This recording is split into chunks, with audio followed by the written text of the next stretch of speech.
Great, that's going. And my This Zoom meeting screen is being recording. recorded. And then I'm gonna start my share screen. So now camera's off, please. Mine as well. And then folks, if you are having any lag issues, please let me know after if this helped.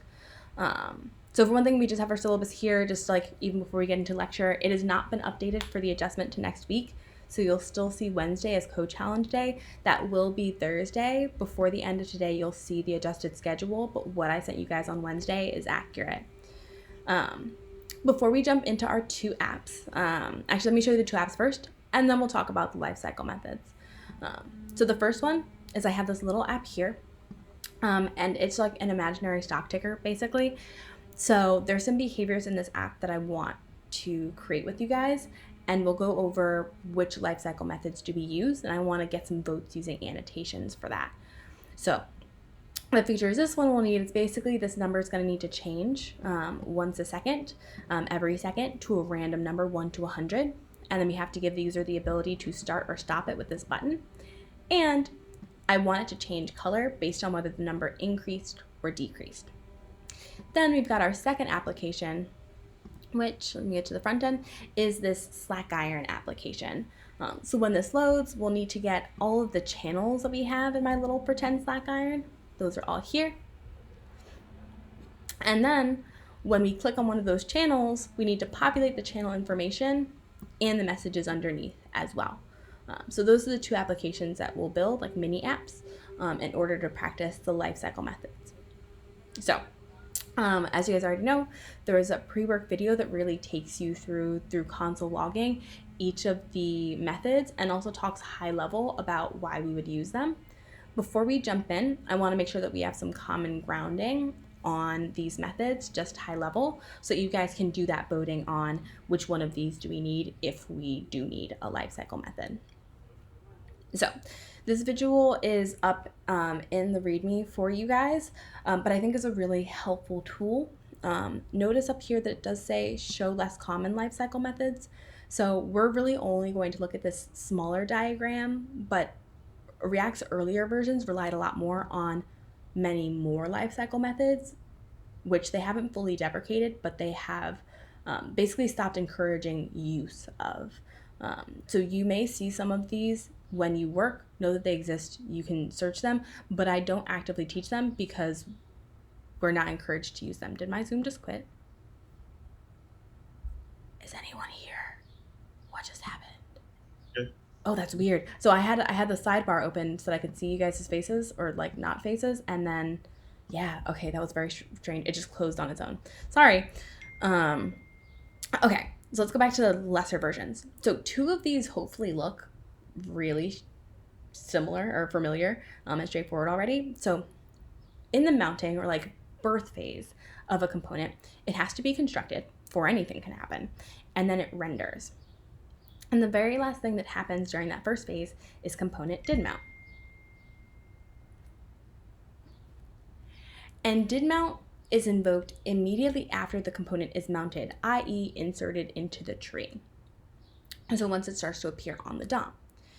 So anything that requires DOM nodes should go here. If you need to load data from a remote endpoint, this is a good place to instantiate the network request. So things that are going to go in component did mount is like your original get fetch to get all of your data to show. That's definitely going there. If you're working in something that uses WebSockets, or say like an actual Slack, my Slack is totally faked, but an actual Slack, you would need to subscribe to the channel that you're listening to get new messages as other people add them. That's something you could do in component did mount, for instance. And then timers that need to start right off the bat, all of that would go here. Anything that needs to happen immediately once the component exists, more or less.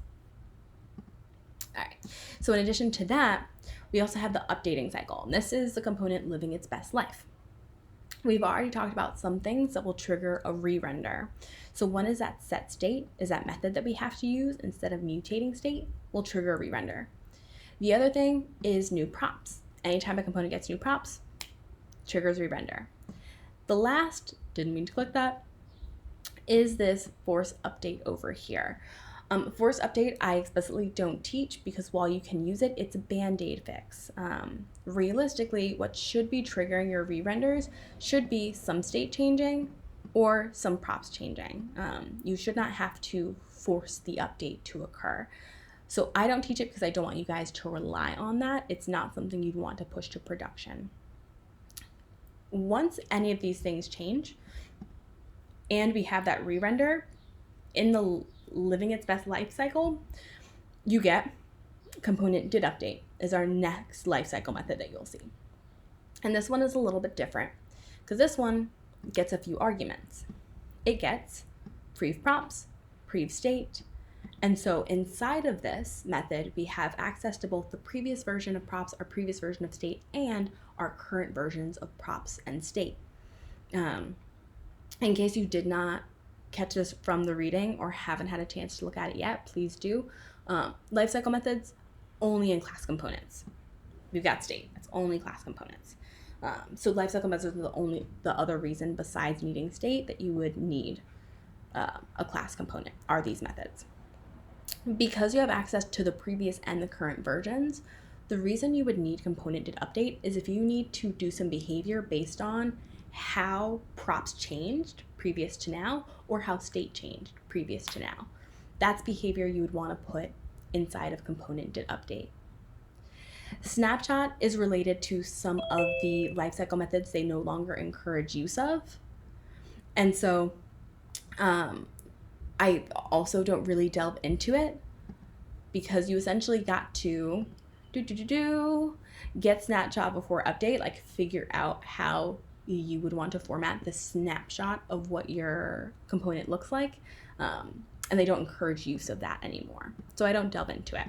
So the two that you need to know are prev props and prev state. If you have an issue potentially with remembering the order of those, like I have for a long time, it's just alphabetical. Somehow it always eludes me, but it's just alphabetical. All right, and then last bit is the unmounting. This is the simplest of phases. This is essentially the death of the component and coming off of the screen. And there's only one lifecycle method in here. It says will unmount. Notice that verbiage change. Did mount, did update, will unmount. This one fires before the component is unmounted, so while it's still on the screen, before it gets destroyed. So this is a place that you want to do cleanup. Remember that example about Slack and having to subscribe to a channel? Well, this is where you'd want to close that subscription and not leave that memory leak open. Otherwise, say you have intervals running, say you have that subscription running, then you've got ports that are active that don't need to be, you've got RAM that's being used that doesn't need to be. So you want to clean up all of that inside of this will unmount. Okay, so what I want to do with you guys from here is start off with a simpler application, and I'm going to show you the code and then ask you to help me for each of our 3 features, which lifecycle methods do we need? So let's go check out the code right quick. So right at the very top, this is pushed for you guys. There is the lifecycle app, which is the one from the video. You just have to uncomment it out, both on line 5 and on line 10. If you want to try that one out. And then there's the ticker container, which is the one that we're going to be using. And then ticker container itself just has this state with number equal to 0, and then renders a div with a button, which is what we'll be clicking, and then passes the number down to the ticker component. And the ticker component simply just renders that, but formatted. So for this application, I want to have 3 different features. So 1, when the app loads, start rendering a random number 1 to 100 every second. 2, when the user clicks the stop button, stop the timer. I'm going to say also, and if they click again, restart. 3, if the number, it's a new number, is higher, show it in green, and if it is lower, show it in red. So those are my 3 features that I want to build out with you guys. For each of these, I'm going to ask you to vote on, do we need component did mount, component did update, component will unmount, or none of the above. And we can do this with that annotation tool. I think I'm gonna use a star stamp, and just to like demonstrate, bam, that's what I mean for voting for those. So let's take our first one. When the app loads, start rendering a random number 1 to 100 every second. Which of these lifecycle methods do you think we need? Or none of the above?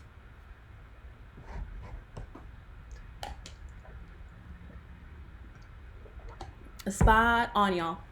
Definitely did mount. It's whenever the app loads. So yeah, relatively straightforward. All right.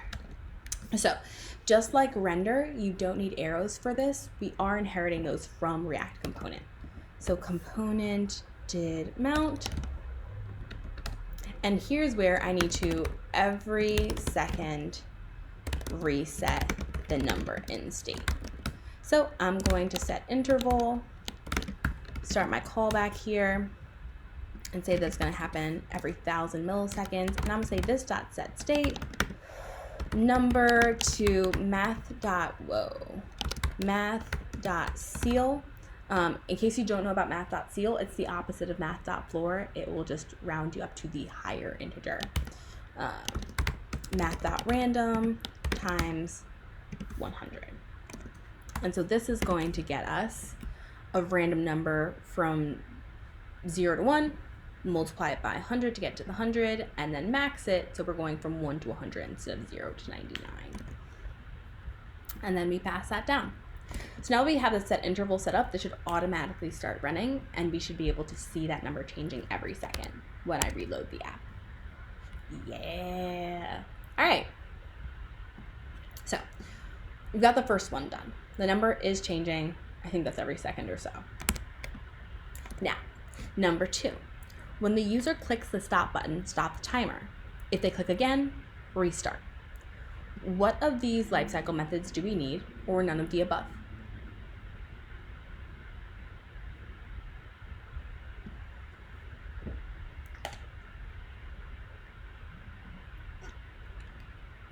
Even if you're not sure, take a vote. I want to get lots of voices in here. Even if you dissent is okay.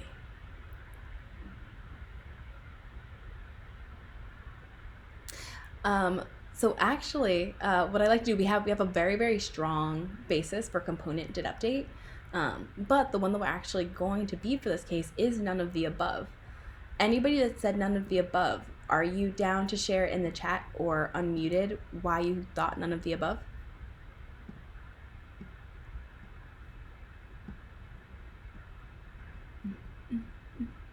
Or you were just like, Karen wants us to keep voting, so it's probably not the one that has all the votes. Well, it'd be component did amount, right? So we actually don't need any of the lifecycle methods here. A few people voted on this, but it's okay if you're like, you don't want to speak to why, just like a gut instinct or whatever else. So the thing that I'll point to with this is thinking about what prompts the behavior that we need to create. So the behavior that we need to create is starting or stopping that timer. So what prompts it? For component did mount, it would have to be prompted by, well, the component's on the screen. That's not what prompts it. What prompts it is the user clicking. And so we still just need an event handler here, because that's the event that we're responding to, or that's the stimulus that we're responding to.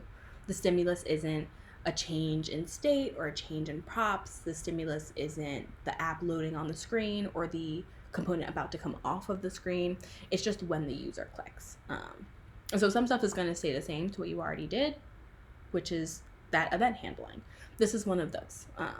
Just think about what we're responding to. So I'm going to create my handler here and say toggle ticker. That sounds very strange, but that's what we're going to go with. And so here I need to do a couple of things. I need to clear the interval,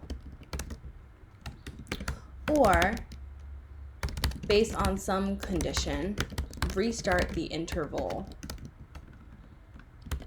instead. So if the interval already exists, I need to clear it, because my component did mount. The first time I click, it will exist. Yeah, Daniel, exactly. But I also need some way to track if an interval exists so that I know that if it doesn't, I should restart it. We'll work on the first bit first. That's just clearing the interval. So, in case you guys don't know this, what set interval returns is actually an integer. It's a value that basically points to the place in memory where the interval lives so that you can clear it. So I could, for instance, let my interval equal set interval. And I'm just going to console log my interval here. So this number 1, if I do clear interval 1, or my interval as I call the variable, it would stop that immediately. But since we're in this method here, and so this variable would be locally scoped, and I need access to it inside of this other method, I'm going to attach that interval to my instance by setting it on state. So I'm going to say this dot set state, my interval. I might actually just use this as the key as well. So I'm going to put it onto my state. So then inside of toggle ticker, I can say, hey, if my interval on state is a number, if it's truthy, clear interval. If it's not, start another interval. But like I told you guys before when we started state, it's pretty terrible to just add in a new key wherever you want to. So I'm going to make sure that there's a default in here that initially is just going to be null until the component updates, or mounts rather. So when we construct it, it doesn't have an interval. Once it's mounted, it'll set that interval here. And so inside of toggle ticker, I can say if this dot state got my interval, clear interval, my interval. Stop it. On line 26, you're missing an R for my interval. Line 26. Ooh, thank you. I should be able to tell better with the like graying out that they do, but somehow I miss it. All right, so this isn't entirely completed yet. There's more that we'll have to build, but let's test this out and make sure that we can just stop it.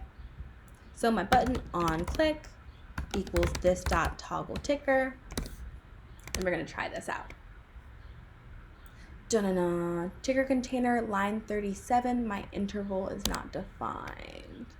Turn here line 37. Oh, because I should destructure that maybe, or just copy this over. My interval is not defined. It's a part of state. So I referenced it the wrong way. All right, 71, 55, 18, 73.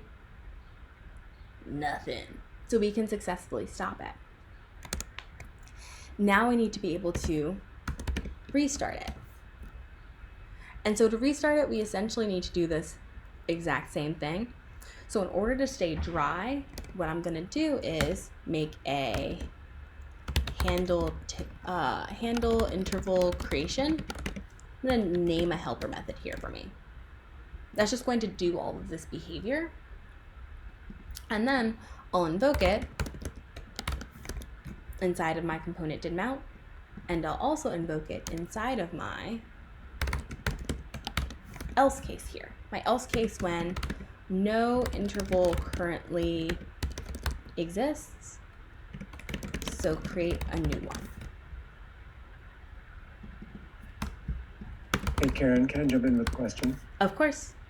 On line 28, so the bracketed my interval, it implicitly is assigning the value of the interval value to my interval in state. Exactly.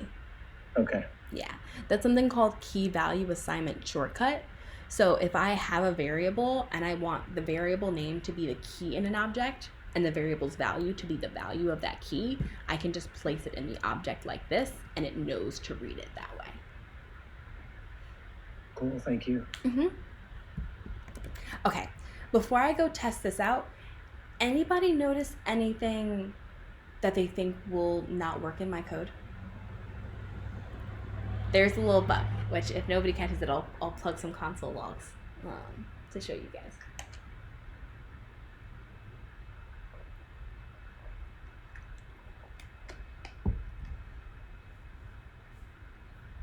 You guys are just having fun with the annotations at the bottom of the screen. I adore you.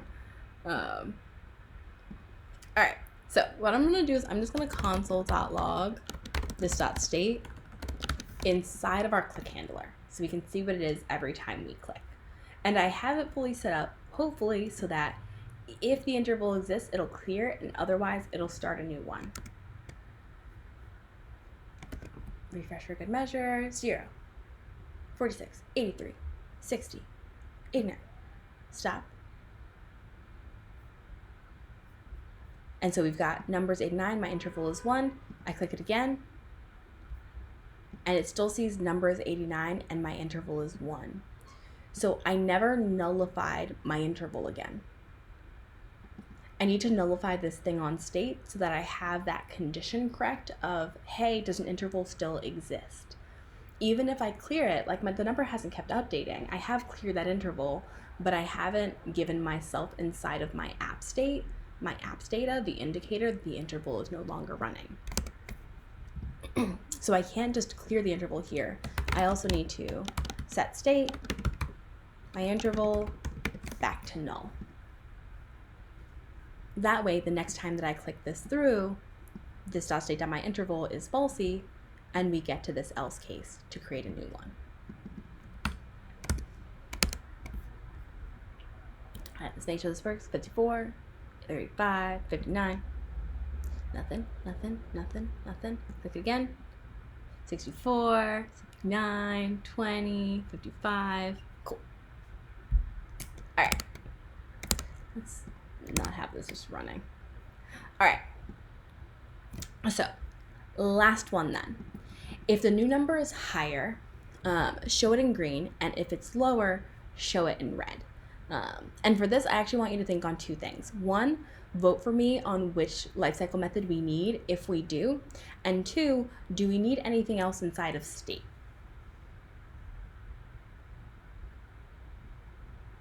Your voting can begin now.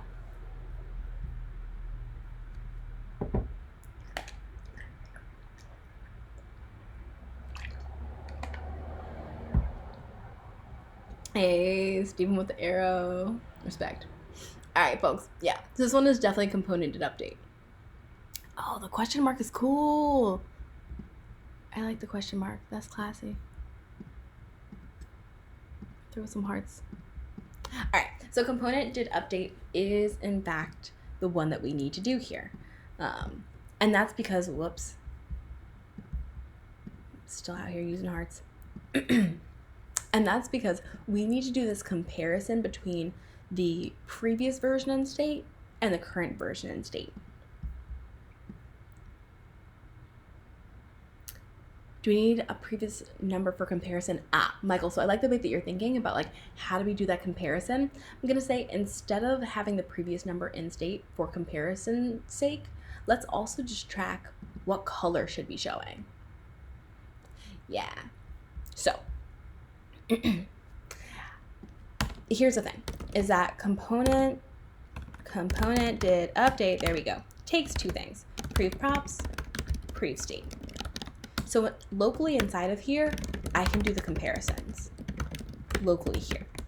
Once I do the comparison, that's where I get to decide, should it be shown in green or should it be shown in red? And so that's where there's something else that I need to track. There's something else I need to track and can change and can't be calculated on the component's current props or state. So then we're thinking state again.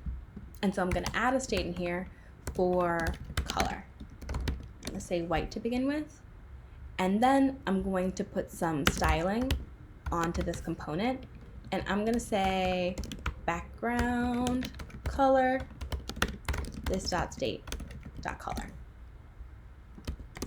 And I missed an E. So initially the background color will be white the way that it currently is, but based on my previous props, or rather my previous state number and my current state number, that's where I need to make some changes. So big beware here, or be like aware, you're gonna have to do this, but just be conscientious and meticulous in what you do. Setting state here is dangerous. in that, you have to do it in some conditions, because if you set state every single time in component did update, you get into an infinite loop. So say we set some state, it triggers a re-render, that triggers component did update. Inside of component did update, I call set state again, which pops me back up here. I re-render, gets me into component did update, which sets state again. Set state, re-render, update, set state, re-render, update. So you have to have some case where you can get out of component did update without setting state. If you set state every time, you hit an infinite loop, and that's bad.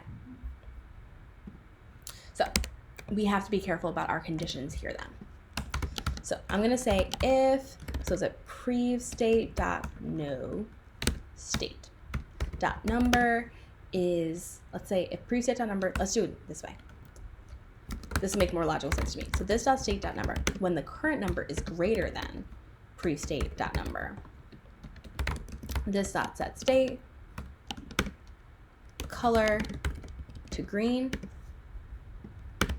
else this dot set state, color to red. So I've got some conditions here. I've got if the current number is greater than, it goes green, otherwise it goes red. All right, nobody stop me, so I'm gonna go for it. Da-na-na. This is the thing that I mean, or like another thing that I mean when React's errors are so helpful every time that I say that. This is one of those. It just stops your app. Like it's not an infinite loop. You're not gonna have to close out this tab. You will be able to refresh, but it's able to tell that we are going to exceed that maximum depth, that we are going to get into an infinite loop because of the way that we called set state. The way that I wrote this, I only have two options. I will fall into my if case or I'll fall into my else case. Either which way, I'm setting state. There's no way to get out of component did update without setting state. That's a no-go. So I'm just gonna make this case more specific. So this dot state dot number is less than prev state dot number.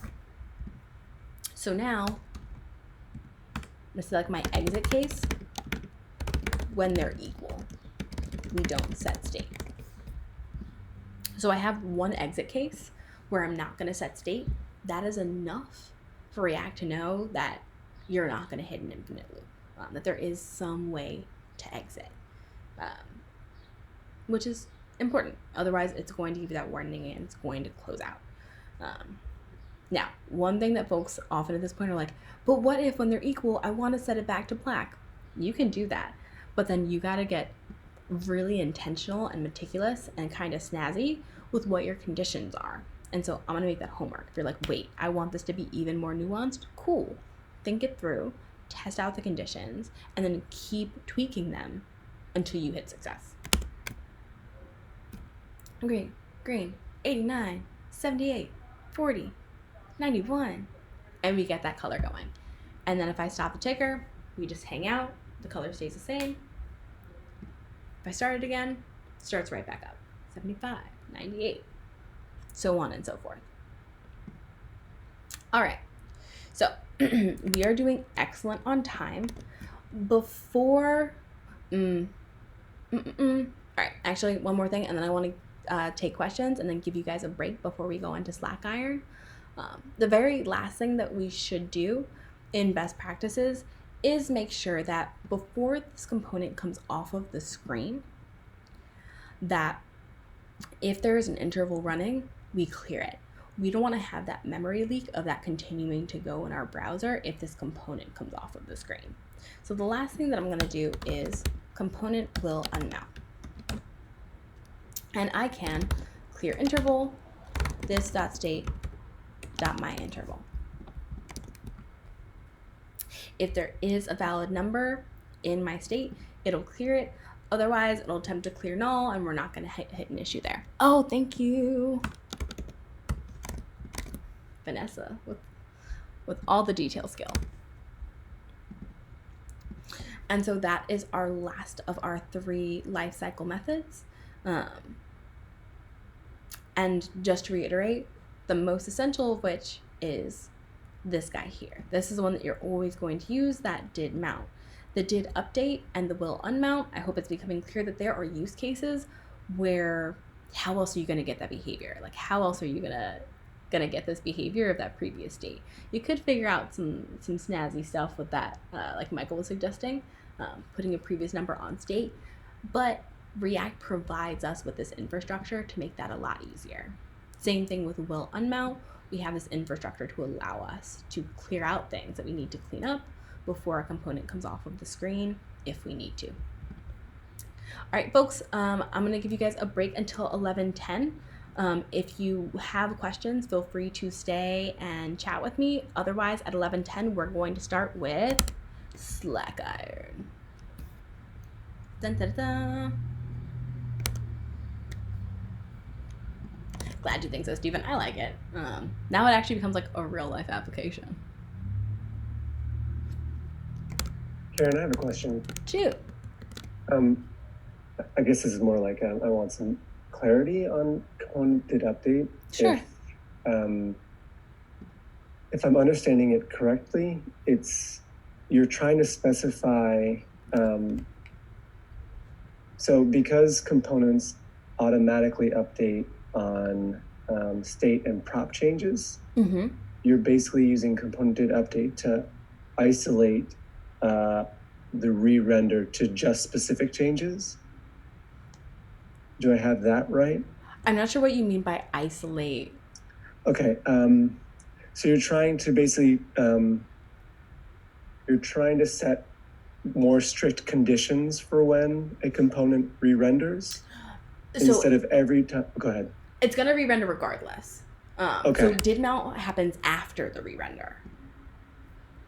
So I get some new state, the re-render has already happened, and then I get to did update. Okay. So in this flow, you can think of it this way, because there's two different kinds of state we're changing. Well, there's a few, but in this sequence of that color change, we've got two different pieces of state that are really relevant. We've got the number changing, and then we've got when we change the color. Because we also have the ability to stop and start that interval, so that piece of state does change, but that's not really relevant for this piece. So mapping through this kind of diagram, the number changes, and that happens through that set state. So the number changes, trigger set state, triggers a re-render, so the user sees that number difference on the screen, and then did update happens, we can do the comparison between the old number and the new number, and say the new number is bigger. We then set state to make it green. Then it re-renders so the user sees it, and then we hit another component did update. But at that point, the numbers are now the same. The change was the color. The numbers are the same, and so we don't set state again until the number changes again. Okay. It's confusing at first. Let's see, how many more minutes do we have? One thing that I can do is just let me throw and see if this helps. I'm not gonna console log the props. I'm just gonna console log the states. Previous, pre-state, current, this dot state. And I'm hoping that console log these, that you'll be able to see like, cool, when we look at previous versus the current state, what's the piece of state that changed? And then do we change anything after, or are we waiting till the number changes again? And I'm also gonna increase this to 2000. So it'll happen every 2 seconds.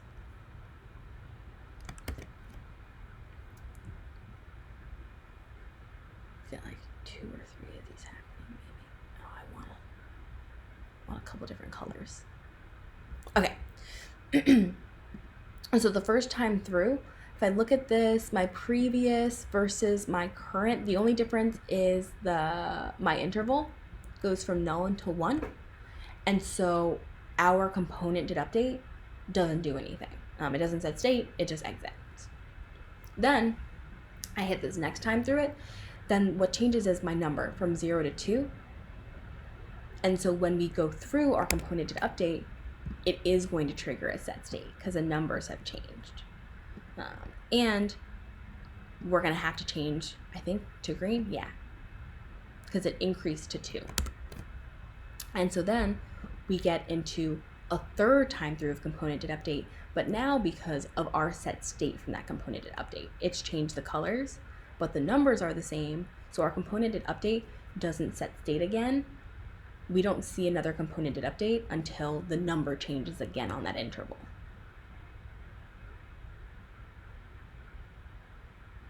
Okay.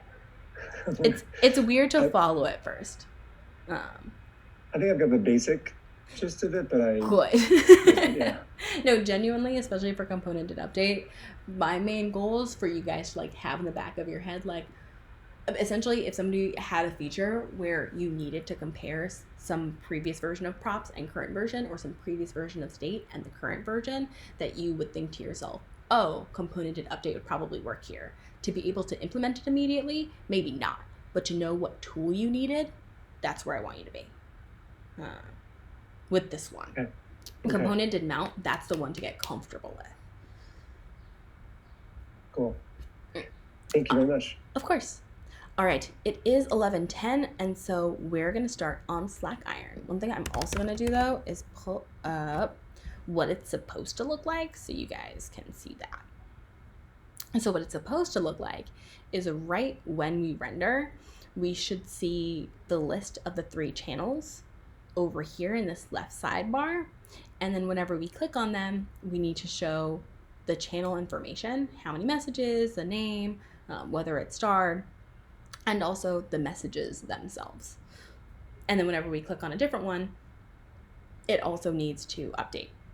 There's some advanced deliverables we won't go over today. I want to leave that for you for practice, but also includes some more setting intervals and pretending that we're actually subscribing to a channel to make sure we're getting that practice cleaning up side effects. Okay, so I'm gonna close out these guys, close out lifecycle.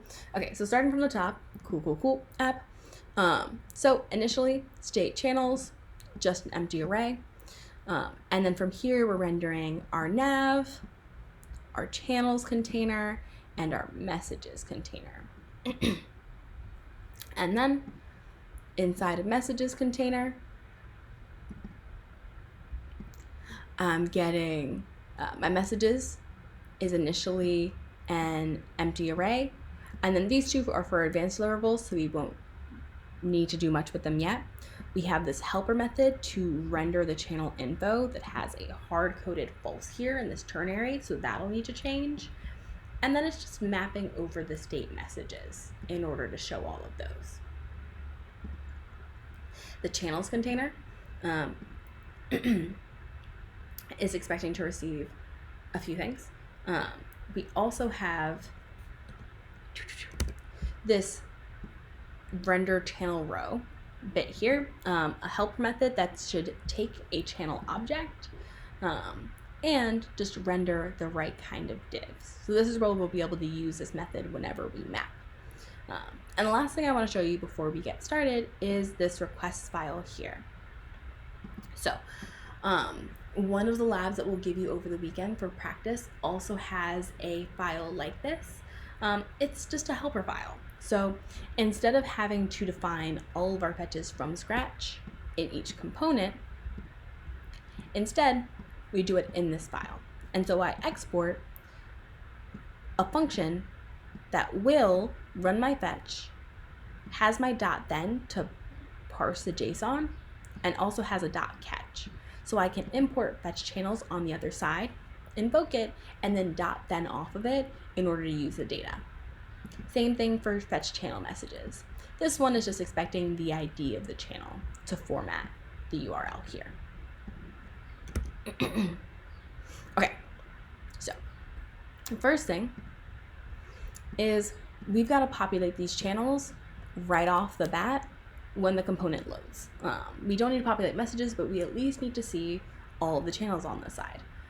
Akin to like any website that you guys use, like Airbnb, you don't have to click on a button to get everything to show up. Slack, you don't have to click on a button to get all your channels to show up. It just happens. That's the benefit of lifecycle methods. So that's our component did mount, because it's right when it loads. And I've already imported my fetch channels here. So I'm gonna invoke fetch channels, and then .then channels, console.log them for good measure, and this .set state channels, using this same key value assignment shortcut. As long as the variable up here on line 13 matches the key and state, I can just place it in there like that. All right, so let's go over here, open our console, and over here I have console logs inside that component did mount my array of 3 channel objects. Now I just got to make sure that they're being passed around right and rendered right, but I am getting the information into my state, which is cool. All right, so it appears to me channels container is already getting them passed down as this.state.channels and as this.props.channels or props.channels inside of channels container. So go check that out. So props should have props.channels. And so now it's where I need to start doing some mapping. So props.channels is what I called it. .map, take a single channel and return render channel row of that channel. So remember, if I don't have square brackets on this right side, I don't have to explicitly return. And what render channel row returns is the div. So this will end up being that div returned by this method.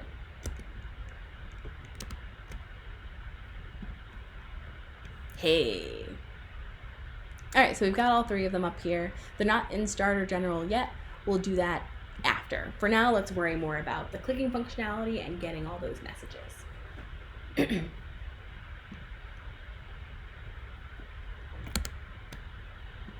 All right. So now I've got all my channels. I need to figure out a way to select the channel to have that represented and then pass the behavior to select it down to channel container, and make sure as well that message container knows which channel it's selected. So we always want to keep the most minimal amount of information on the state as humanly possible. And so to represent the selected channel, I could theoretically use the whole channel object, but I've already got that channel object inside of here. So instead, I'm going to use selected channel is just going to be the ID. For now, it'll be null, but eventually it'll be 1, 2, or 3, because I only have 3 channels for now. But initially, it'll be null.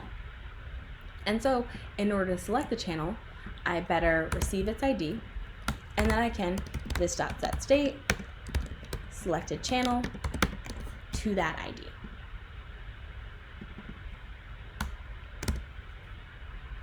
And what I'm going to do inside of my render is just console.log this.state so we can make sure everything is updating as we expect. I'm going to remove the one from the component did mount. And the last thing that I'm going to do is pass down, instead of null in selected channel, this.state.selected channel. And so I don't know that everything will render right in channels container yet, but what I do want to be able to see is if I click on a channel, does my select channel invoke and set my state correctly? And so if I go in here, my on click already is receiving props.selected channel and then the ID as its behavior that it should do when a single div is clicked.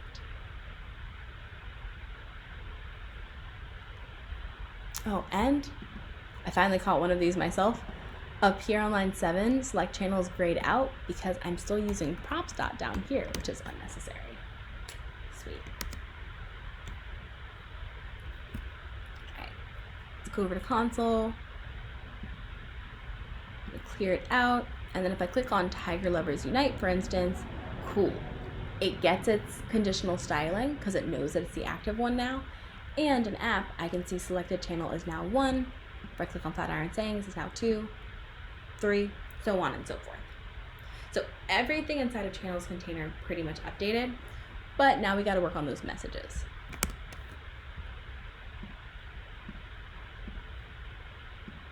All right. So then for the messages, just to see what message container is currently receiving as props and all that jazz. So my console.log, message container, and this.props. Yeah, we're in a class component. So let's see what it's currently getting as props. Say this first time that it renders. And I'm going to remove this console log from app just to clean up what we're looking at before we go into this. Please, you guys, especially if you ask for help on code, have cleaned up console logs you're no longer actively using to debug, because otherwise it's way more difficult to help. Okay, so initially message container, predictably, is getting selected channel is null. Ooh, did I forget to pass something down? I may have. I'm clicking these and it's getting new props, but they always say selected channel is null. So I'm guessing I'm not passing something down. So check out app. Ah, yes. On line 34 here, I left that as null, and that's not helpful. So let's replace that with the same selected channel from state. And then try this one more again. All right, initially null, and then 1, and then 2, and then 3. So whenever my selected channel from my props changes, I need to fetch different messages to re-render inside of my message container. Anytime this.props.selected channel changes. So if that's based on when it changes, then that sounds like component did update to me, prev props, prev state. In this case, I don't need prev state, and it's the second argument, so I can just remove that guy. And now I can say if prev props dot selected channel doesn't equal this dot props dot selected channel, then I need to do some fetching. And I already imported this fetch channel messages from requests. So I'm going to set this up here, but go check again from the request file what this is expecting to receive so we make sure it's formatted right. So over in requests, we check out fetch channel messages. It as a function expects to receive the ID so that it can format that fetch correctly. It's fetching channel with messages ID, which is up here, takes in the ID and returns to us this string, localhost 6000, channel/ID/messages, and then parses our data and has our catch there. So over in message container, I need to pass in this .props .selected channel .then should be our messages at this point. And let's console.log our messages and this .set state messages here as well. So what I'm checking for is anytime that selected channel changes, whether it's from null to a number from when we mounted to when we finally actually selected, or if it's because I switched channels. Either which way, I'm going to fetch using that ID, get the messages from the back end, let's check them out for good measure, and set our state.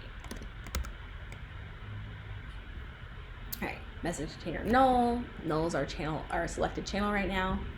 If I click on this guy, cool.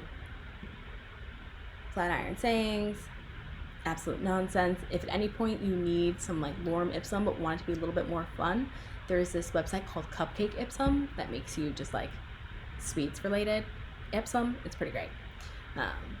And every time through, it'll keep updating.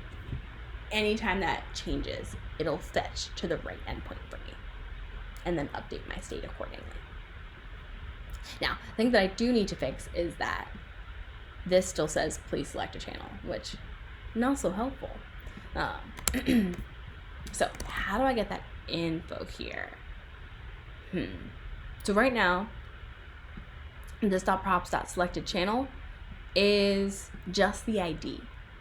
And what I actually need is at least some of the information to be able to, how do I want to say this?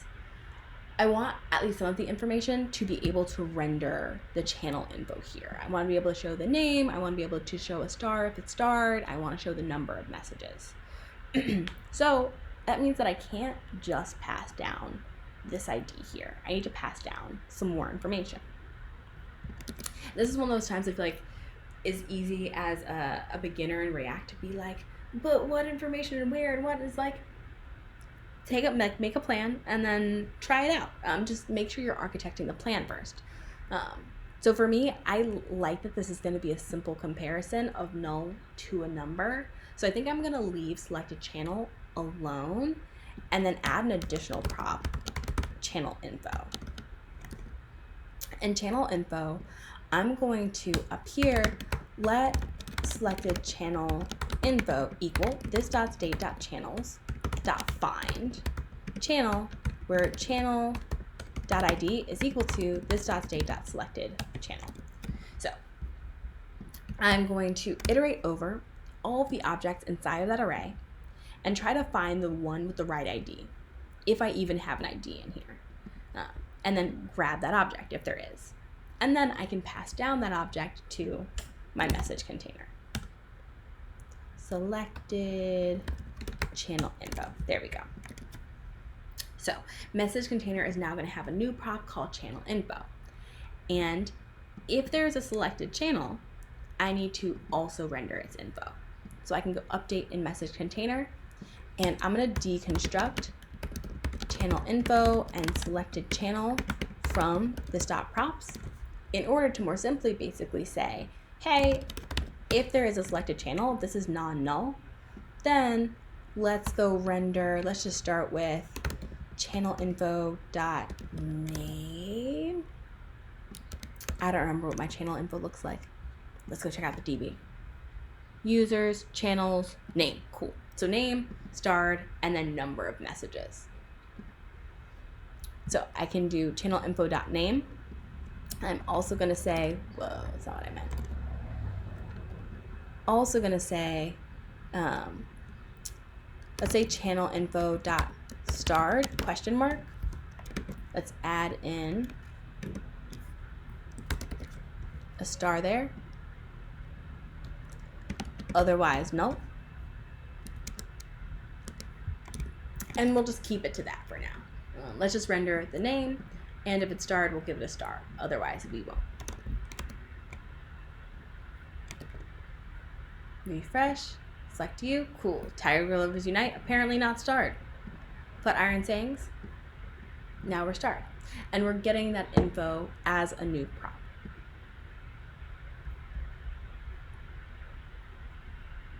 All right, so I think that that's our core behaviors for this guy. I'm gonna go check based on the core deliverables here, MVP deliverables. So user load, see all channels. When the user clicks the channel the first time, see all the messages populated and that channel info. So I know we're early on time, but I'd also love to give you guys some time back to keep prepping so that you're ready to participate in the optional practice code challenge later today. For anybody that starts on that code challenge, I want you to at least give it like half an hour. If half an hour in, you're like, wow, I'm super stuck, I need to go back to labs, that's your prerogative, but you should give it a shot. But I would love to give you guys some time back so that you can prep a little bit and be ready to join in that after lunch. That being said, do we have questions from this second look at lifecycle methods in Slackiron, or anything that's occurred to you since going over the ticker application?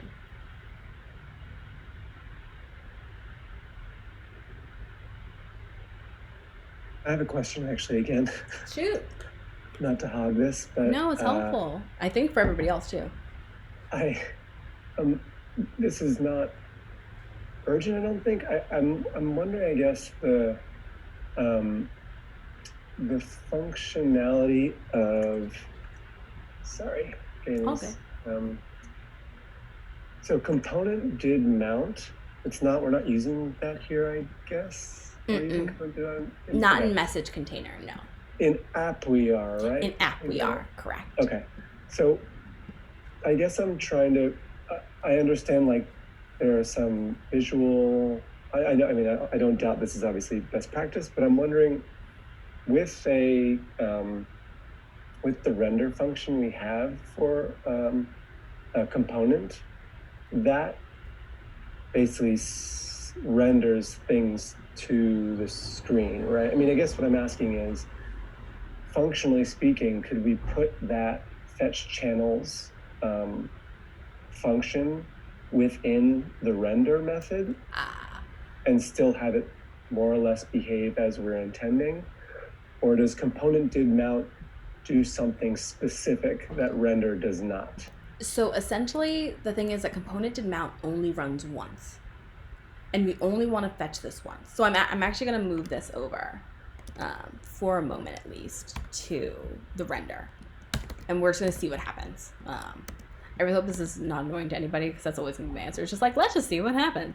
But let's move the fetch into the render. And then come back over. You see these, like, all the console logs just, like, keep going?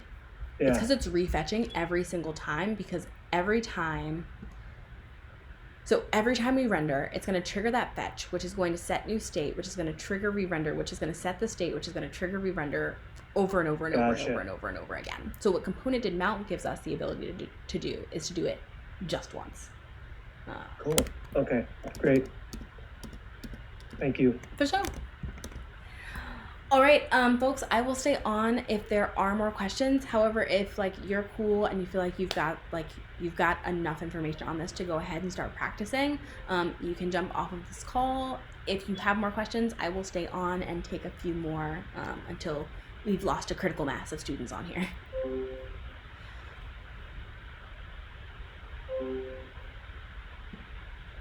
Stop recording. You're welcome. The recording has stopped.